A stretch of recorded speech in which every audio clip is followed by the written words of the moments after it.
નમસ્કાર, આજના આ ખાસ વિશ્લેષણમાં સ્વાગત છે. ચાલો સીધા જ ગુજરાતના સૌરાષ્ટ્રના એ સુવર્ણ જંગલોમાં જઈએ. હા, અહીં ગીરની જ વાત થઈ રહી છે. આખી દુનિયામાં આ એકમાત્ર એવી જગ્યા છે જ્યાં એશિયાટિક સિંહની એ અસલ, ભવ્ય ડણક ખુલ્લા જંગલમાં સાંભળી શકાય છે. આ માત્ર કોઈ સામાન્ય જંગલ નથી. આ તો પ્રકૃતિ અને માનવી વચ્ચેના એક અદ્ભુત તાલમેલનું જીવંત ઉદાહરણ છે. હવે જરા વિચાર કરો.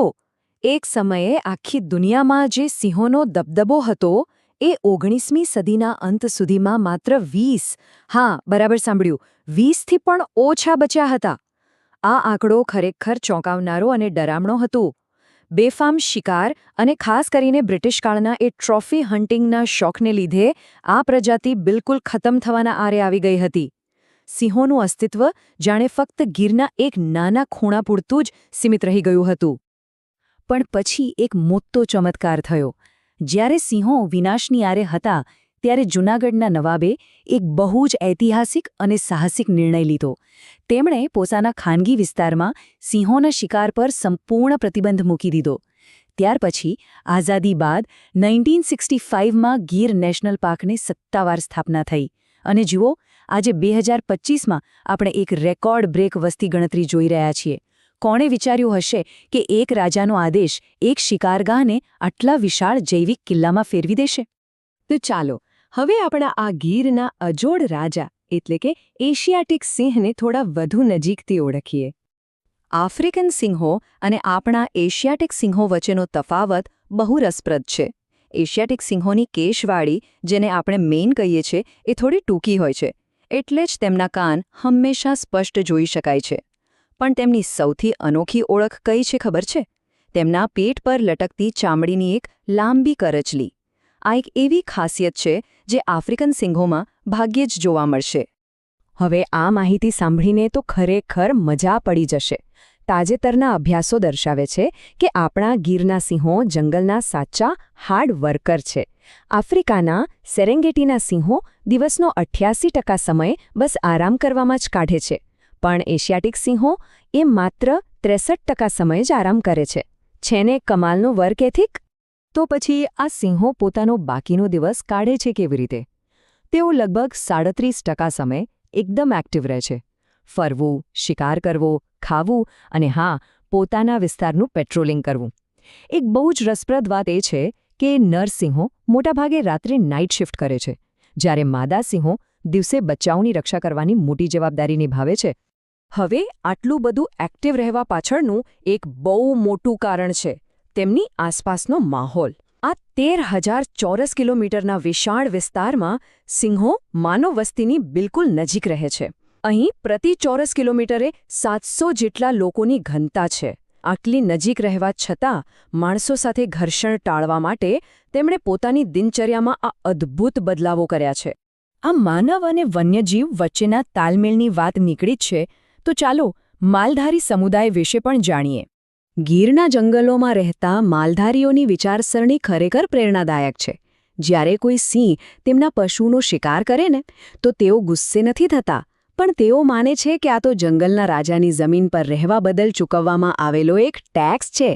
આ જ ફિલોસોફીને લીધે માણસ અને જંગલી પ્રાણીઓ વચ્ચેનો સંઘર્ષ એક અરસપરસના સન્માનમાં ફેરવાઈ ગયો છે.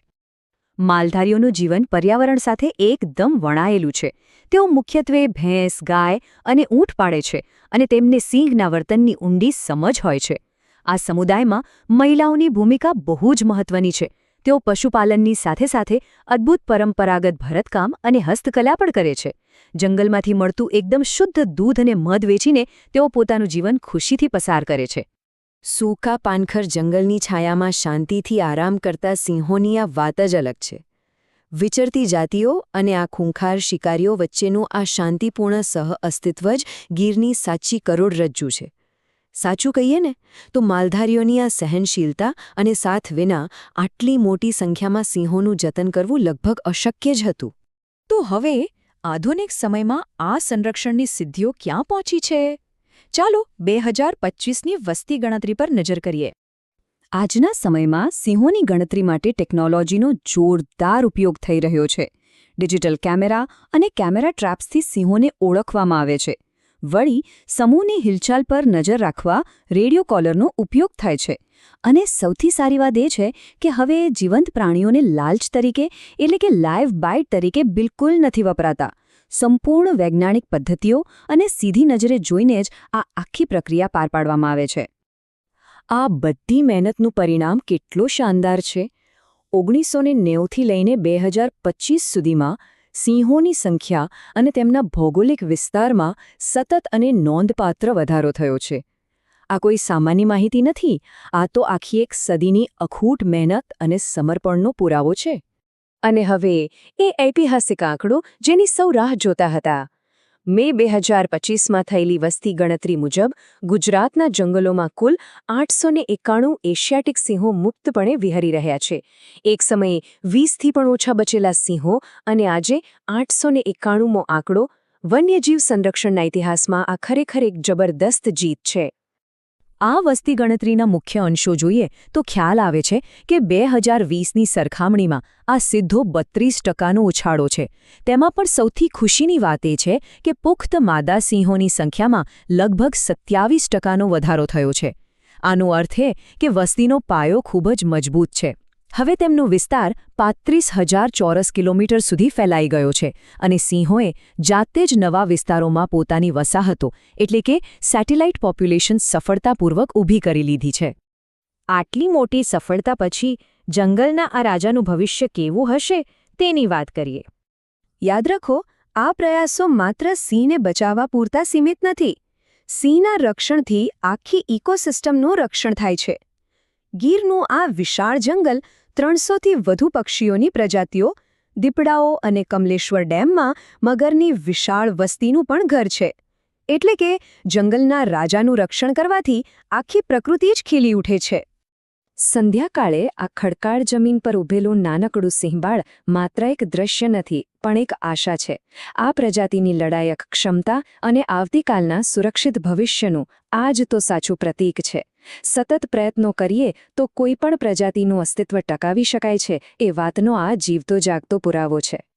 તો છેલ્લે એક વિચારવા જેવો પ્રશ્ન ચોક્કસ થાય. જેમ જેમ એશિયાટિક સિંહો તેમના પૂર્વજોના વિસ્તારોમાં ફરી પોતાનું વર્ચસ્વ જમાવી રહ્યા છે, ત્યારે ગીરના આ સુવર્ણ જંગલમાંથી આખી દુનિયા શું શીખી શકે છે? જવાબ બહુ સ્પષ્ટ છે. જો મજબૂત ઈચ્છાશક્તિ હોય, પ્રકૃતિ પ્રત્યે આદર હોય અને સ્થાનિક લોકોનો સાથ હોય તો કોઈ પણ લુપ્ત થતી પ્રજાતિને પાછી લાવી શકાય છે. આજના આ ખાસ વિશ્લેષણમાં જોડાવા બદલ ખૂબ ખૂબ આભાર.